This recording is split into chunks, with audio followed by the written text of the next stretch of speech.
If you think you're a leader and you turn around and no one is behind you, you're simply out for a walk. Great leaders are relational. Everything that they do takes place in a context of others.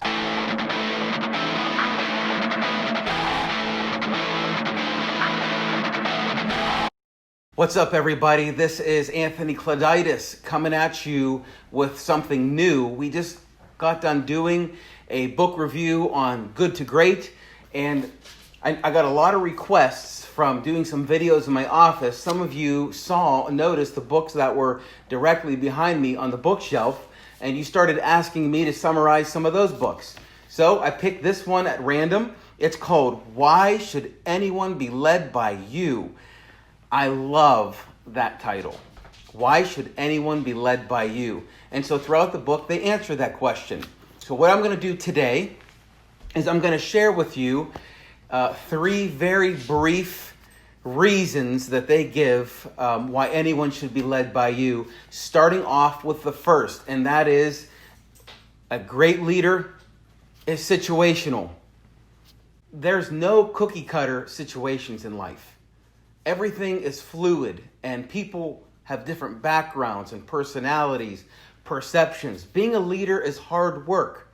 So a great leader, someone that is effective, is situational. That means you take in consideration several things. You take in consideration yourself. You take in consideration the other person or group. You take in consideration the situation. And you take in consideration the culture of where you're at. And trust me when I tell you, taking in consideration all four of those things is not easy. However, if you want to be effective, if you want to go far as a leader, you got to be situational. Now, who is someone that was a great person for the moment? Sir Winston Churchill.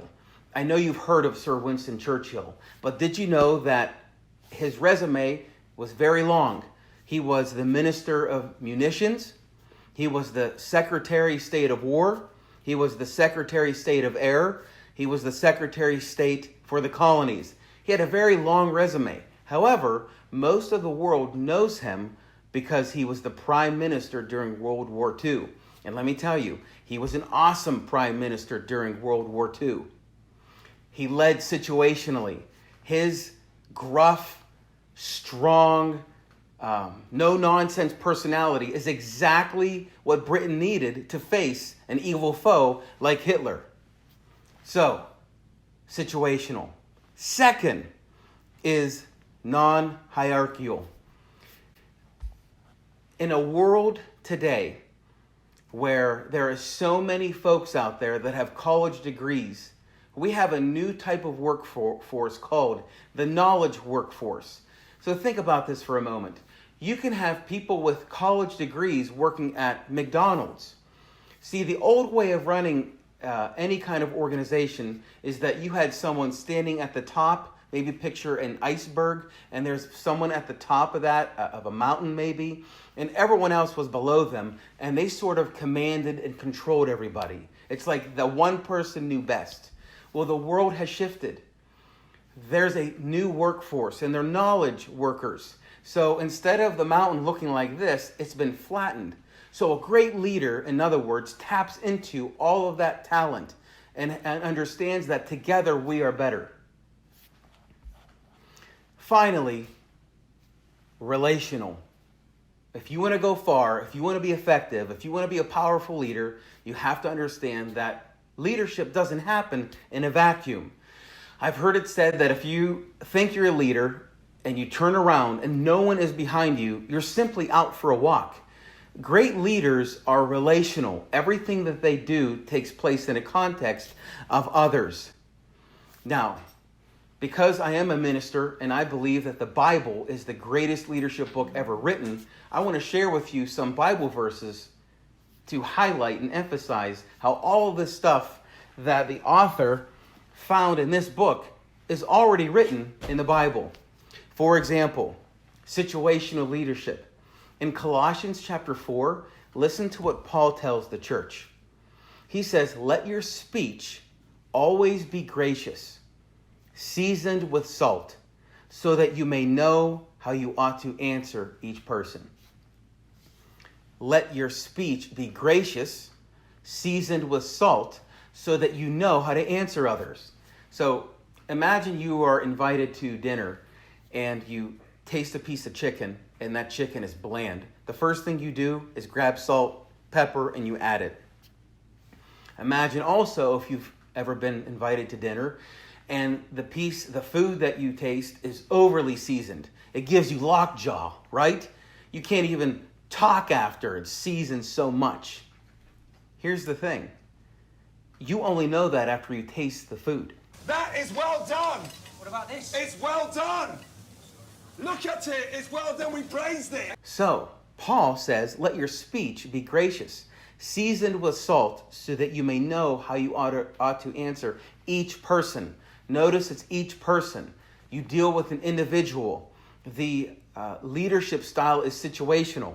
So you may be talking to one person at 8 in the morning, and they may be bland, and you need to add some seasoning salt on them.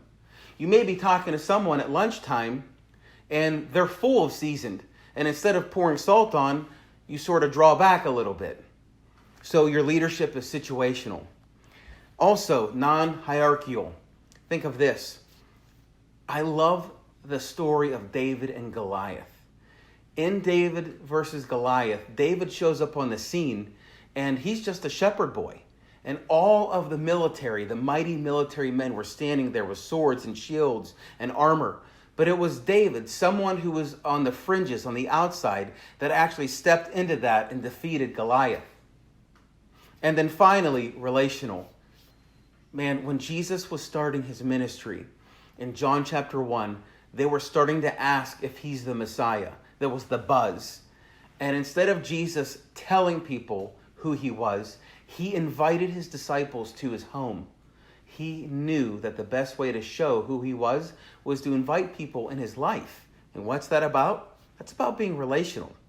So I want you to think of first yourself. Why should anyone be led by you?